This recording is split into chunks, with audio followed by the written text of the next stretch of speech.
What led to the ejection? To be honest, I'm not sure. But I wish I would have got my money's worth. I always thought my first career ejection would be something a little more exciting. Maybe a tussle or something. Guys get folded up, go to the ground, not some over-emotional ref who had a bad day. I'm most upset about is I should have. So Joe said that the first thing you said, he was told, you said, don't call that weak-ass expletive. What was the second thing? I don't want to. What was the second thing? I assume that was accurate. What was the second thing that got you tossed? I don't know. So I think it's a difference between showing emotion and it being disrespectful or derogatory towards another person. I don't think I was directing it towards him whatsoever, especially on the second one. It wasn't even close. I'm on the bench.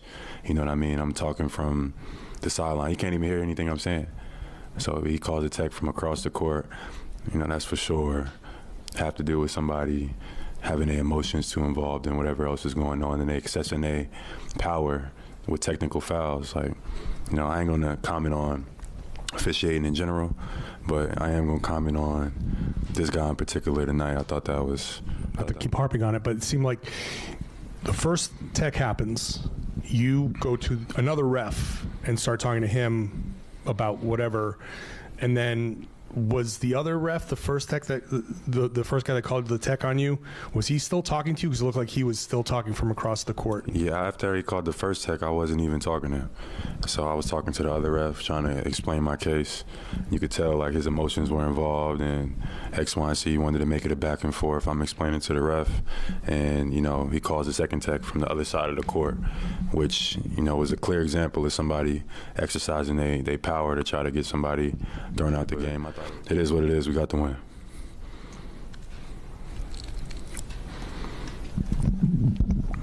D-White was good. How's he been? D-White was great tonight.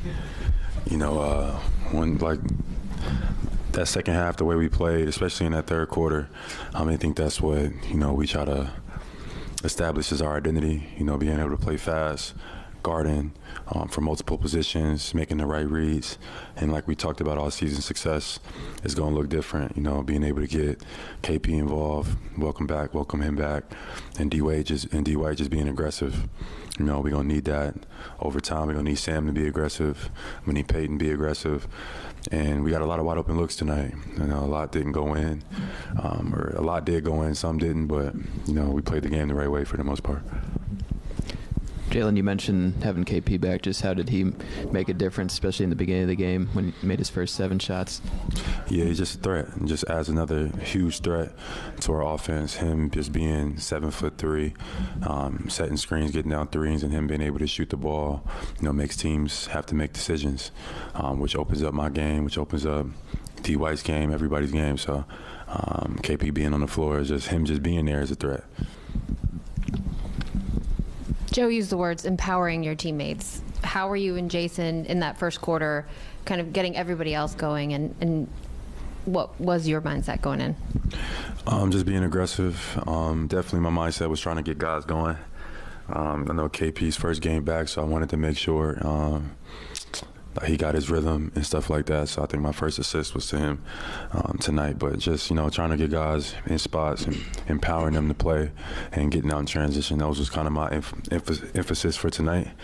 And I think we just played an overall solid good game. We had some wanes, but I thought it was a good game on our behalf. Jaylen, along those lines, Coach mentioned that also, just the fact how getting other guys involved is super important. But is that something that you and Tatum have talked about, or is that something that is just happening organically in the sense of you guys just reading the defense, knowing when it's time to move the ball around, and knowing when it's time to attack like you did in the second half? Yeah, I think it's one of the themes for us as a team. Other organizations do a good job of empowering our guys, and we got to continue to do that too. Empowering Peyton, empowering Derek, empowering guys, Drew, everybody that's around Luke, to play at a high level, and that takes just instilling confidence and trust. It takes chemistry that needs to be built, but that's definitely been an emphasis of mine as the season starts, because the goal is obviously to win as many games as possible, but to be ready when the playoffs start.